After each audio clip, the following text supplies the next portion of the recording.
Hello, all you beautiful people out there. What is going on? It's your friend Britik coming to you fast with another beast build video. Sorry if your eardrums just exploded, but today we got a 2-for-1 here. We got Feng Mao and we got Greystone, because the way I build the deck for them is very similar. This is probably one of my favorite affinity combinations right here. We're looking at Funkston, Chaos, and Order.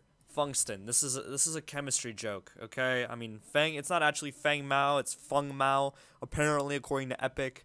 And there's an element on the periodic table called tungsten, not tungsten, tungsten. And it's very dense and it's really strong, and so, you know, instead of saying Feng Stone, is what initially was my deck name, I'm like, hey, I can make this into a chemistry pun because I'm a nerd and some Funkston, whatever. Okay, you guys can dislike the video. Anyway, we're going to start out with Demolitionist, Living Guardian, and Poised Aggressor. Okay? Poised Aggressor. So this deck is going to be, like, pretty damagey. It's going to be more damagey than it is going to be tanky. The only tanky parts in this deck are really near the end, because right now in this game it's kill or be killed. And Feng Mao and Greystone both don't really have any crazy CC. Feng Mao has a slow. That's about it. It gets away pretty quickly. It's not a hard CC. It's not to the same level as Kwang's Tether or Steel's Ultimate or even Slide Knockback. You know, it's just not that much. So we're going to be focusing on damage. We're going to be focusing on killing squishies. That's just the role. That's the original role of Greystone and Feng Mao, is they're counter carries. They're bruisers that are supposed to 1v1 carries. So we're going to build them damagey, Demolitionist, Living Guardian, Poised Aggressor. We're going to focus entirely, okay, did you hear that? I said entirely on motherfucking agility and vitality, except for one gem. I'm gonna show you guys at the end this one gem that's just super nice and super underused. I think this gem will change your life, okay? And I'm actually going to show me making this change with the gem to show how amazing it is. Okay, anyway, we're gonna move on. Then we have Nitro Boost here. Gives you more attack speed, gives you sprint. It just helps you chase down enemies or run away in case you already use your leap and or teleports. Nitro Boost is just a nice card to have, dude. It's just a quality of life card right here, so why not have it for 3 points? You could also have Sand Speeder if that's what you prefer, but I like Nitro Boost because it helps me chase down those kills if I just need a few more hits. Then we have Overclock Droid. This is also more movement speed. That's the biggest reason why I use this. It also gives you some power, so why not have this as a mid-game card? You dig? You're going to be building a good balance between agility and vitality, because then you also have this card called Flag Bearer, which is really nice. Gives you a lot of attack speed. Nearby friendly minions gain 150 max health and 40 move speed, so you can split push better as an offlaner. You're going to be doing quite a bit of split pushing anyway. And then when you're near minions, they'll give you 25 basic damage. So if you're fighting the other offlaner amongst minions, you're going to win that fight because you just have so much basic damage from this card. It's beautiful. Okay, and we both know that Greystone and Feng Mao both mainly utilize their basics, their auto attacks, to kill people. So then we move on to the next cards. We got Heavy Hitter here just for more damage if you want it, if you need it, if you gotta have it. This is probably better on Greystone than it is Feng Mao, because Feng Mao can still burst pretty well with his abilities. Maling's Tribute is really nice. Overhealing shields. Gain a shield for any healing above max health, 20% maximum. This is just a good card to have, you know, to utilize those vitality points that you have. It only costs 4. We haven't really used too many except Overclock Droid when it comes to vitality, so you can use Maling's Tribute if you have a few, you know, vitality points left over. And then we're moving on to Thorn Yomi. This is such an underappreciated card. This is the counter carry, counter Countess, counter assassin card right here. Right? You want to counter Countess? You want to counter Kalari? This is your card right here. Thorned Yomi. Returns 65% of damage taken for 4 seconds. It gives you a ton of basic armor too, so you're not going to die from Kalari at least. This can give you a good amount of power as well.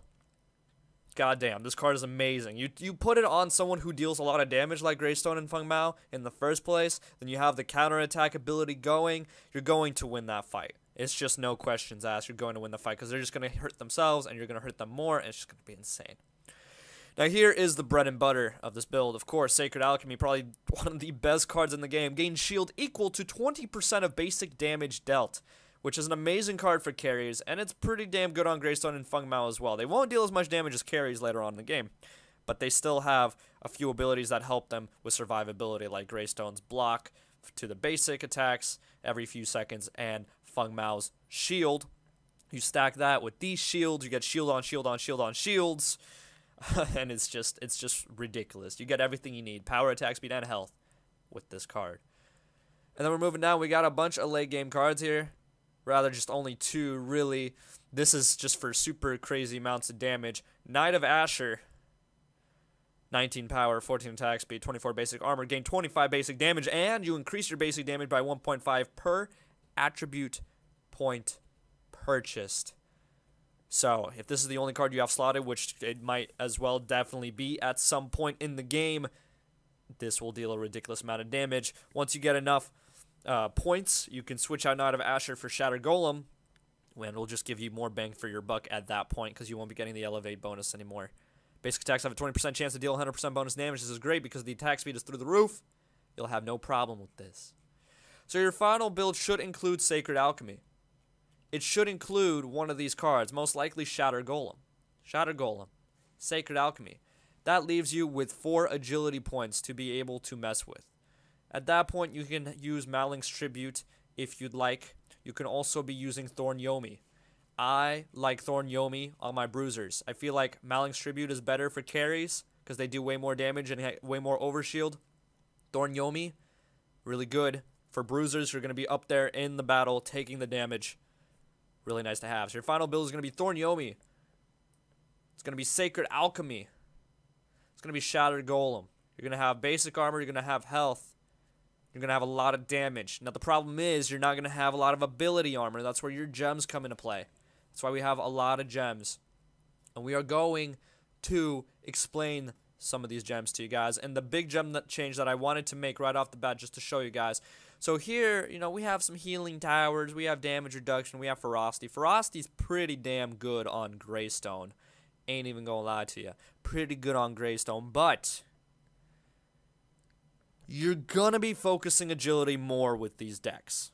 You're just gonna be killing the carries. You're gonna have a lot of basic armor, you're gonna have a lot of attack speeds. You're gonna have some agility, you're gonna have a little bit of vitality, but most of it's gonna be in agility. So maybe getting to this point in vitality is not a reasonable option in your future, so we're not going to worry about that gem. Instead, we're actually going to have 1 point in this Onslaught gem.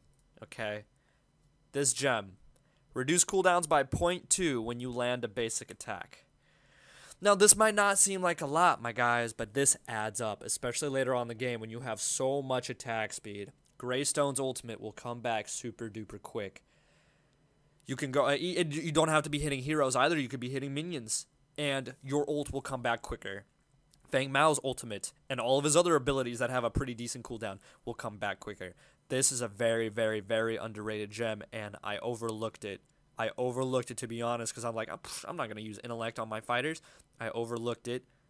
Shout out to John, my friend John, or Feed and Leave. I've been playing with him for a couple days. He put me onto this gem, and it's amazing. If you have any cooldowns that are really, really necessary, such as Greystone's ultimate, Feng Mao's ult is nice to have also, this gem is just fantastic. So putting 1 point in intellect is something you might want to consider in the very, very beginning. But after that, you're going to focus nonstop vitality and agility. Vitality should be your first point for the healing towers, and then you can have intellect for the onslaught here. Or you can even have this a bit later. You can put 1 into vitality, 2 into agility, so you can get your 3 starter cards, and then put 1 into intellect. It really doesn't matter until you get your ultimate anyway. That's when the cooldowns really start to shine. So, yeah, onslaught, vitality, we got healing towers and damage reduction. Reduced base damage taken by 10%. Again, we're killing carries. Wealthy, this is just a quality of life thing. This is just really, really nice to have on any hero. So that's good. Lifesteal gives you ability armor. This is why I have this gem. I have the ability armor version of this gem. 10% lifesteal. Okay, gives a good amount, especially when you have the overhealing shields. Really nice. Then we have Duelist, more ability armor, and we take 20% less damage from any hero you hit with a basic attack for the next 3 seconds. So if Countess runs up on you, hit her with the basic attack, her damage is reduced by 20% during her entire combo. She won't melt you. She will not melt you, I promise you. And if she does, if you're Greystone, you'll come back to life. If you're Feng Mao, sorry, I keep saying Feng Mao, I can't help it. But if you're Feng Mao, if you're Funkston, then you could use your shield ability to get her off your back. So there we go. We got 2-in-1. We got Funkston, right? That's the joke. Again, fucking kill me. Okay, there's Greystone, there's Feng Mao, there's the deck. Hopefully you guys enjoyed. If you did, drop a like, comment, subscribe, all that good stuff. And as always, make sure to have a wonderful day. Cheers.